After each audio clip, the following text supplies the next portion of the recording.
the center of the steps.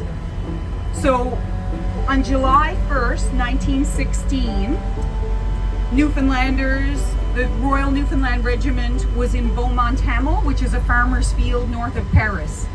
800 people went out through one little hole in the barbed wire, and it was just like target practice for the other side. It was like bing, bing, bing, bing.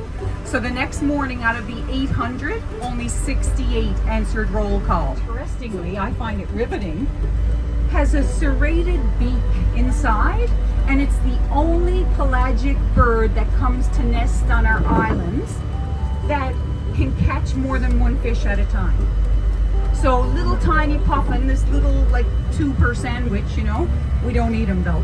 Anyway, it'll have little silver fish called capelin, several of them, up to a dozen hanging out of their beaks. At the butt of a puffin, and the puffin drops a few fish, and the kittiwake just goes hump, hump, and gets them.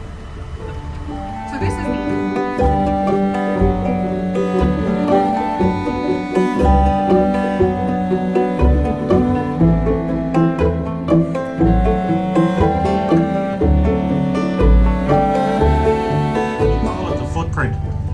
and what that is the powerful tail, and the humpback is the most powerful creature on earth. They exert one head. Coming this way, they're coming right at us. We got more inside too, Mark. We're staying here with this too. They're coming right for us. Say hello to them, guys. They see boats every day, but they don't see life on boats. So I'm gonna do this. Hey, way. Hey, oh. Look at that. Wowzers. How about that? Just, might get a tail here. Oh, ripped off. Defective whale. Coming right over to us, guys. Again, let's vocalize them. They can hear us, okay? They have excellent hearing. Hey, oh. Humpback whales are like Newfoundlanders. They're curious. They're nosy. They want to know what color drawers you got on. There you go. Look at that. From the Caribbean. The birthing takes place in a place called the Silver Banks, right off the coast of the Dominican Republic. Combination. There's big tail. Oh. Big tail. Look at that. Tick, click, click, click, click, click, click, click, click. Oh. We've had tail time. Yes. Oh my God, that must be an O'Brien lazy tail. Like a potato with wings. The common murres, and I have some of them right here in our 9 o'clock position sitting on the rocks. They look like little miniature penguins. Those guys are elongated on both ends, so they kind of look like a football with wings. So to see them on the island, I'm going to direct your attention to different places because they inhabit different portions of the island. Now, to see a puffin, look up in the green grass. See all those little white chests standing in front of all those holes and hummocks of grass? Those are puffin birds standing at the entranceway of 2-room puffin condominiums. Puffins are the only one of these birds that actually have a nest. They dig out their burrows using specialized claws on their feet and by utilizing their parrot-like bill. Inside they have 2 chambers, a birthing chamber where the breeding pair will share equally in the upkeep of the egg and the chick. The chick is right there. So lots of them have their chicks now. Right above them got a little puffin in the grass, and right to the above the puffins we got some more common murres.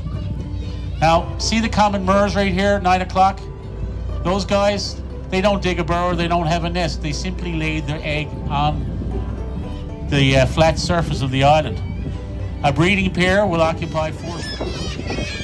Right above me here at 8 o'clock, I got one lonely little black and white fellow. If you look really closely at him, he has a more pronounced bill with a white line on it on the leading edge. That's a razor-billed auk, and you can see a subtle difference in the coloration. If you look over to the left, the guys that are standing in that little group, they're kind of a charcoal gray. Going back over to the right to the razor-billed, he's a satiny jet black coloration, and so there's a little subtle difference in them. Now, they live to be about 30 years of age. They keep the same partner for life. Puffins are good Catholic birds. They will also...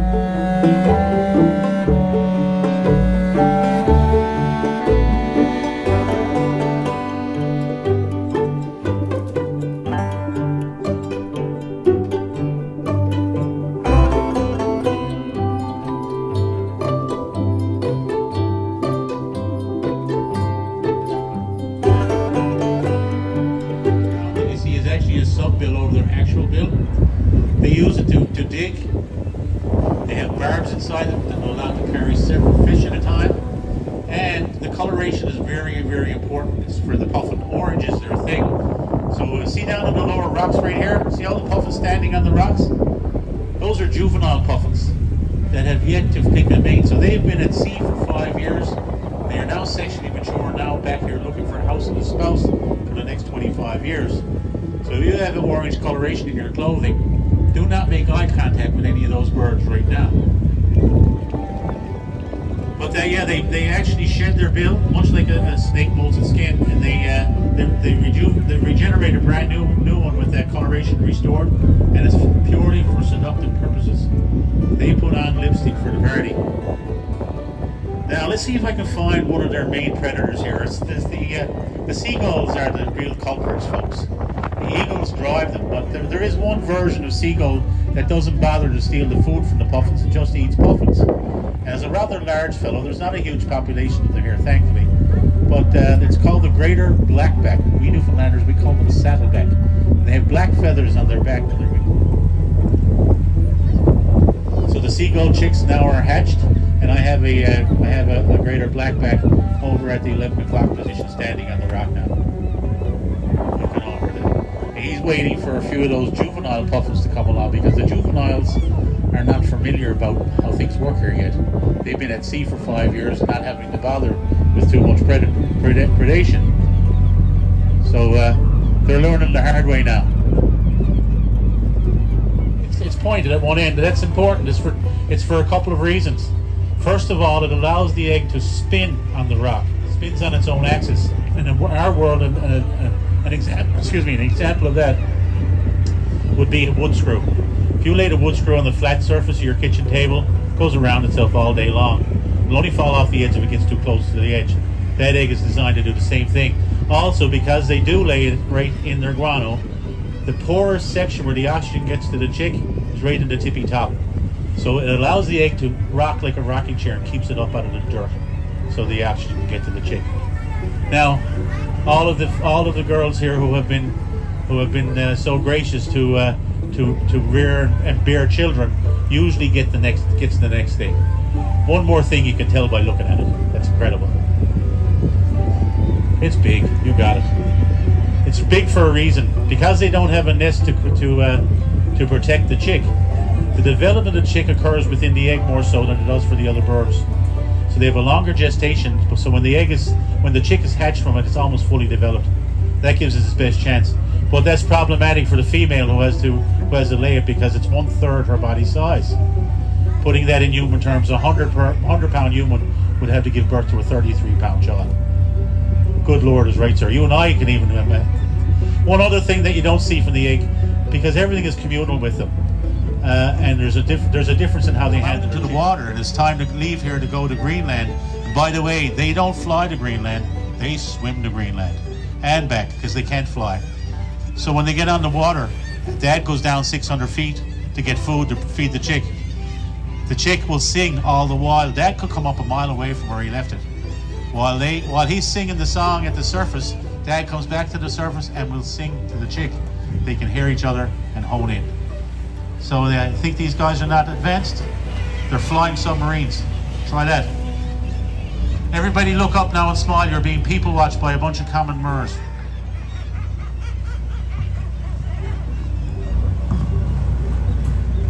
So right here, guys, coming into the 9 o'clock position, you're going to go up from the water. You'll see that ledge, that kind of angled ledge right there.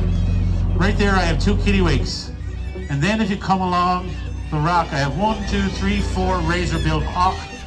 And coming a little further to the left, I have 1, 2, 3, 4 common murres.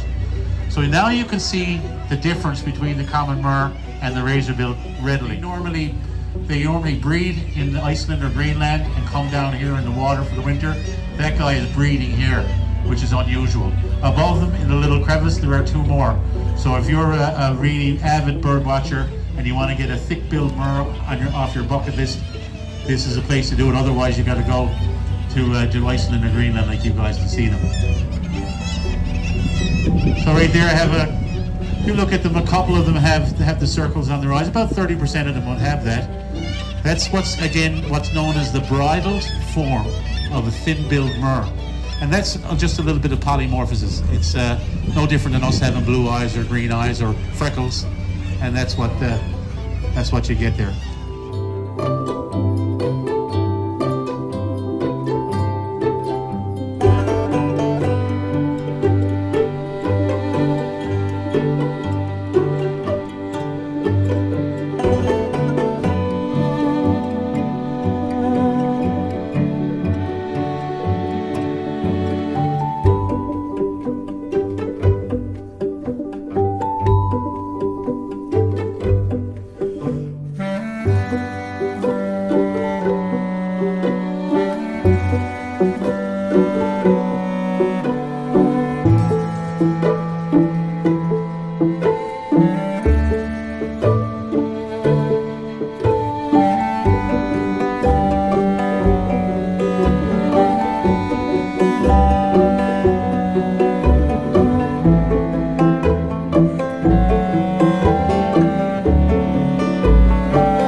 Number 5 or number 6 can jump 3 swoops of that tail, he can go airborne. I have a feeling this is a cad, folks.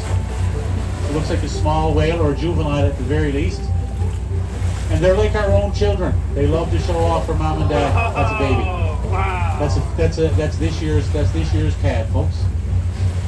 So